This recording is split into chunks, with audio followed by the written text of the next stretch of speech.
Assalamualaikum warahmatullahi wabarakatuh. Perkenalkan, nama saya Muhammad Fadi Zilikrom dari kelas 10 TKR 3 SMK Negeri 54 Jakarta.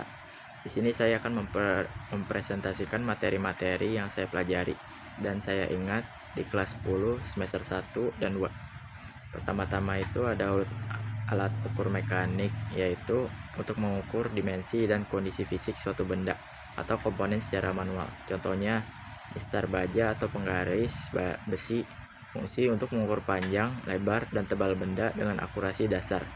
Cocok untuk mengukur benda yang tidak memerlukan presisi sangat tinggi. Kedua, ada penggaris gulung atau meteran, fungsinya untuk mengukur jarak panjang yang lebih besar seperti panjang dinding, kain, atau dimensi area. Sifatnya yang fleksibel, memudahkan pengukuran pada permukaan yang tidak rata atau sangat panjang. Yang ketiga, ada jangka sorong. Fungsinya itu untuk mengukur diameter luar, diameter dalam, kedalaman, dan ketebalan suatu benda dengan presisi yang lebih tinggi dibandingkan penggaris. Kemudian saya belajar juga tentang alat elektronik. Adalah perangkat yang memanfaatkan prinsip-prinsip elektronik untuk melakukan pengukuran berbagai besaran fisik atau listrik. Contohnya, multimeter. Fungsinya itu digunakan untuk mengukur arus, hambatan, dan tegangan listrik. Amperemeter untuk mengukur kuat arus listrik yang mengalir dalam suatu rangkaian. Setelah itu saya juga belajar tentang alat ukur pneumatik, yaitu alat ukur yang menggunakan prinsip tekanan udara atau gas untuk melakukan pengukuran. Contohnya compression tester, yaitu mengukur tekanan kompresi di dalam silinder mesin, baik mesin bensin maupun diesel. Vacuum gauge, yaitu alat ukur yang dirancang khusus untuk mengukur tekanan di bawah atmosfer.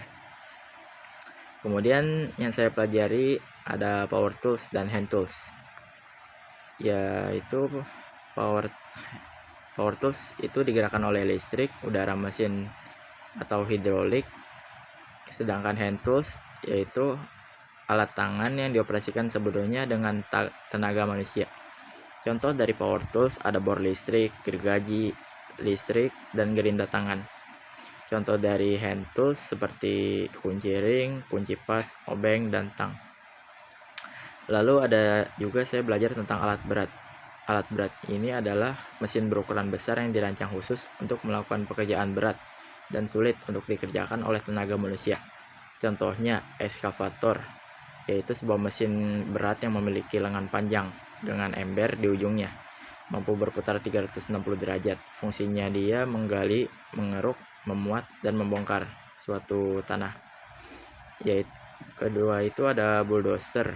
Pengertiannya yaitu sebuah traktor besar yang dilengkapi dengan pisau baja lebar di bagian depannya. Fungsinya itu mendorong, meratakan, dan mengupas lapisan tanah. Ketiga, ada loader, yaitu kendaraan berat beroda ban besar atau rantai dengan paket besar di bagian depan yang dapat diangkat dan dimiringkan. Fungsi utamanya itu memuat material, membersihkan area. Lalu saya belajar juga tentang langkah kerja mesin 4 tak. Yang pertama itu ada langkah hisap, yang dimana piston dari titik mati atas ke titik mati bawah. Katup hisap terbuka, katup buang tertutup, campuran udara dan bahan bakar masuk ke silinder. Lalu langkah kompresi, yaitu piston dari titik mati bawah ke titik mati atas. Semua katup tertutup, campuran dikompresi, siap dibakar. Yang ketiga itu usaha atau pembakaran, piston dari titik mati atas ke titik mati bawah. Semua katup tertutup, pembakaran terjadi, piston terdorong ke bawah menghasilkan tenaga. Lalu selanjutnya yang terakhir itu langkah buang, piston dari titik mati bawah ke titik mati atas. Katup buang terbuka, katup hisap tertutup, gas sisa pembakaran dikeluarkan ke knalpot.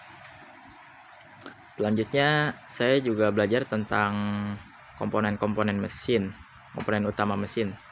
Yang pertama itu ada tutup oli, yaitu menutup lubang pengisian oli untuk mencegah kebocoran oli dan mencegah kotoran masuk. Yang kedua ada silinder head cover, yaitu menutup kepala silinder untuk mencegah kebocoran oli. Kedua ada ketiga ada coil, yaitu mengubah tenaga rendah menjadi tenaga tinggi untuk busi. Yang selanjutnya ada busi, yaitu menghasilkan percikan api untuk pembakaran. Yang kelima ada hose atau selang, itu menyalurkan fluida seperti air pendingin atau bahan bakar.